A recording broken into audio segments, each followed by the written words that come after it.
Pandu Ibu Indonesia.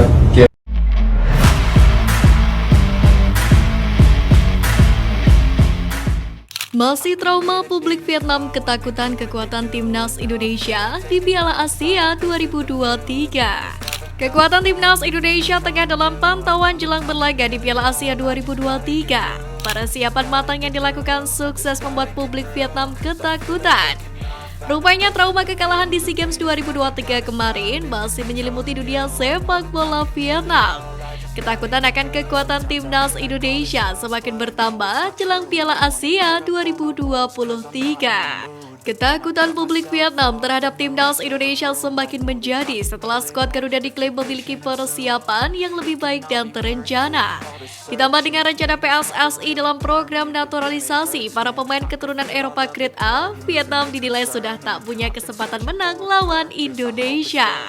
Indonesia bakal punya sederet pemain Grade A dari Eropa, bikin Vietnam susah saja di Piala Asia 2023. Indonesia beroperasi lebih baik dan lebih baik di bawah pelatih Sintayong. Tulis Sohadok VN. Sohadok VN sendiri juga menyoroti perubahan stigma naturalisasi yang gemar dilakukan oleh timnas Indonesia setelah merasakan dampak yang diberikan. Menurut media ini, naturalisasi pemain dianggap bakal menghilangkan produk lokal Indonesia dengan talenta-talenta muda berbakat yang dimiliki. Namun semua itu dibantah Indonesia lewat prestasi yang baru saja diraih di SEA Games 2023 kemarin, seolah membuka mata asing betapa mengerikannya kekuatan sepak bola Indonesia. Di sini ketika tim Vietnam bertemu Indonesia di final Piala Asia 2023, mungkin akan sangat sulit bagi guru dan siswa Trozier. Tulis Sohadok VN. Di babak penyisihan grup Piala Asia 2023 sendiri, Vietnam dan timnas Indonesia akan tergabung bersama Jepang dan Irak.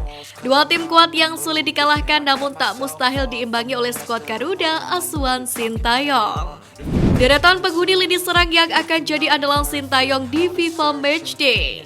Sadil Ramdhani merupakan sayap lincah yang jadi senjata alternatif timnas Indonesia. Pemain berusia 24 tahun ini dikenal memiliki kemampuan individu yang bagus. Sadil dibekali kelincahan dan kecepatan berlari. Biasanya Sadil menjadi penyuplai bola-bola silang dari sektor sayap. Stefano Lillipali masih mampu menarik perhatian dari pelatih Sintayong. Pesona itu diberikan Lillipali setelah tampil mengesankan bersama Borneo FC di PRI Liga 1 dengan torehan 8 gol dan 10 assist dari 32 laga. Stefano Lillipali merupakan nyawa dari serangan timnas Indonesia. Pemain naturalisasi itu juga mampu menjadi penyeimbang di lini tengah. Lillipali sejauh ini sudah bermain sebanyak 29 kali untuk timnas Indonesia. Witan Sulaiman. Tak hanya sebagai gelandang, Witan Sulaiman juga kerap menjadi penyelamat dengan mencetak gol. Witan Sulaiman sendiri memiliki kemampuan yang komplit sebagai pemain.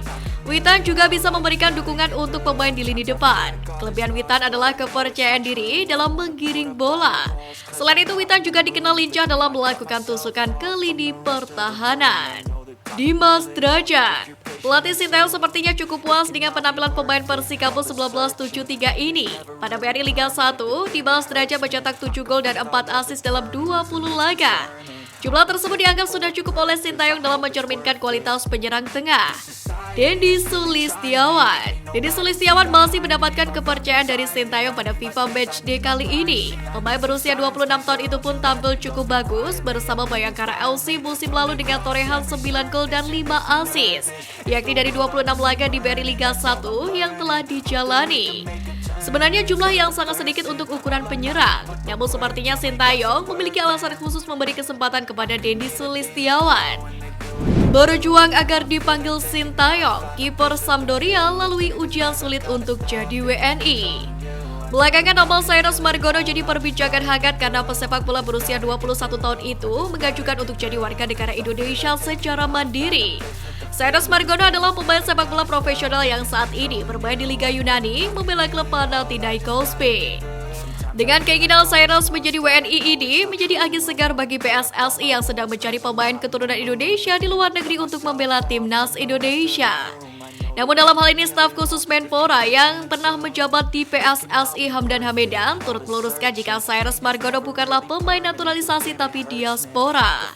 Yang sedang kita fokuskan adalah mencari atlet diaspora yang berkewarganegaraan ganda terbatas. Dengan kata lain, dia memiliki paspor Indonesia dan negara lain. Sehingga sebelum usia 21 tahun dia boleh memiliki kewarganegaraan ganda, tetapi harus memilih ketika dia berusia 21 tahun, sehingga tidak memerlukan naturalisasi. Jelas Hamdan Hamedan. Namun naasnya, Cyrus Margono terlambat dalam memilih kewarganegaraan, sehingga ia pun harus melewati berbagai ujian terlebih dahulu. Proses pengajuan status WNI Cyrus Margono sendiri saat ini masih berlangsung. Sang pemain sudah melakukan wawancara terkait wawasan kebangsaan. Cyrus pun dalam proses pengajuan ke Kedutaan Besar Yunani untuk mencabut paspornya. Jika paspor Yunani sudah dicabut, maka Cyrus Margono baru bisa membuat paspor Indonesia sebagai syarat untuk membela timnas Indonesia. Namun, perjuangan Cyrus Margono tak sampai di situ saja. Ia pun masih harus memenangkan hati Sintayong jika ingin dipanggil ke timnas Indonesia. Hal ini pun turut dipertegas Hamdan Hamedan bahwa pemanggilan pemain 100% hak pelatih, di mana yang bisa dilakukan pemain adalah bermain sebaik mungkin di klub masing-masing sehingga pelatih tertarik untuk memanggilnya.